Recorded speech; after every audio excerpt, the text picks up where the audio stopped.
سفربک صالح کارگردان شناخته سینمای تاجیک روز 19 ایول به علت بیماری کرونا ویروس در سن 62 وفات کرد. مراسم نماز جنازه سفربک صالح ساعت 18 در محله گنجاباد سابق نفیانک نویه رودکی برگزار می شود.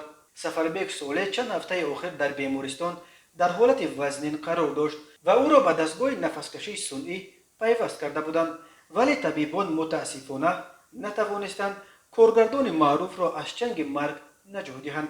سفربک صالح که در شبکه‌های اجتماعی نیز خیلی فعال بود، آخرین پیامش در فیسبوک را از بیمارستان با نشر دو عکس در روی کت بیماری و با اظهار سپاس از طبیبان دعوت مردم به احتیاط در برابر خطر کرونا ویروس گذاشته شد. خود را احتیاط کنید نوشته بود او در این پیام وصیتش به مردم. سفربک صالح سال 1959 در دوشنبه به دنیا آمده. سال 1989 رشته زبان و ادبیات تاجیک دانشگاه دولتی تاجیکستان و سال 2004 رشته حقوق دانشگاه دولتی قرقیزستان را ختم کرده است.